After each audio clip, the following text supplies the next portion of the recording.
Hello everyone, আসসালামু আলাইকুম। Welcome back to my channel.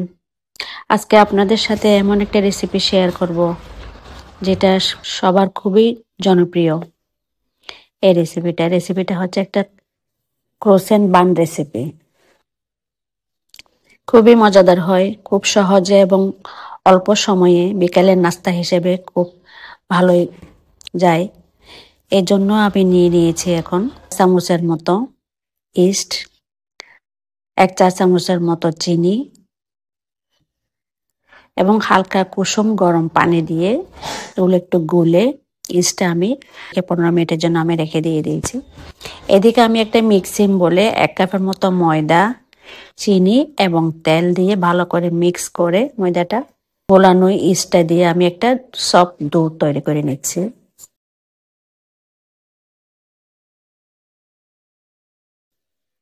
ডোটা হইতে হবে খুবই সফট, শক্ত হইলে হবে না, একদম সফট করে ডোটা তৈরি করে রেখে দিচ্ছি।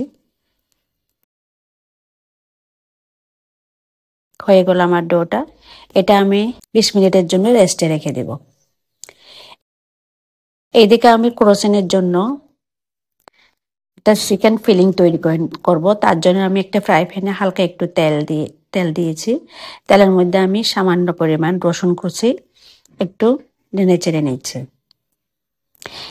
এক পাশ করে আমি একটু করে বাটার দিয়ে দিয়েছি 1 চা চামচের মতো। তার মধ্যে দিয়ে দিয়েছি 2 চা চামচের মতো ময়দাগুলোকে আমি বাটারের সাথে ভালো করে একদম হালকা লো আছে আমি নেড়ে ছেড়ে নিচ্ছি। এভাবে আমি নেড়ে ছেড়ে নিয়েছি। তার মধ্যে আমি দিয়ে দিলাম 1/2 কাপের মতো পেঁয়াজ কুচি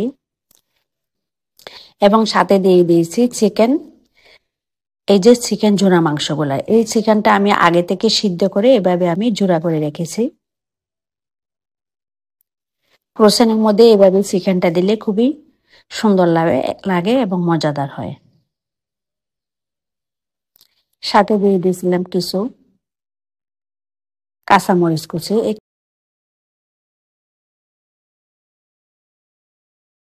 দিয়ে দিয়েছি 2 চা চামচের মতো সয়া সস, একটু লবণ, হালকা একটু লবণ, যেহেতু সসের মধ্যে লবণ আছে তাই একটু লবণ বেশি দিব না, আমি স্বাদ মতো দিয়েছি।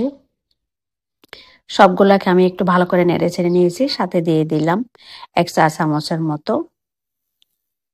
কালো গোলমরিচ এবং চিলি ফ্লেক্স, ধনিয়া পাতা।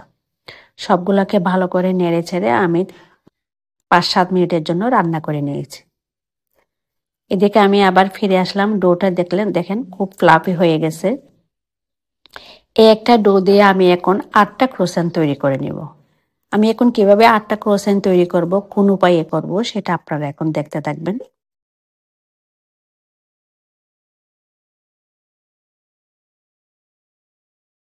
এটাকে আমি সুন্দর করে বেলে নিচ্ছি এবং ভালো করে একদম খুব বেশি পাতলাও করব না, খুব বেশি বাড়িয়ে করব না, মিডিয়াম একটা।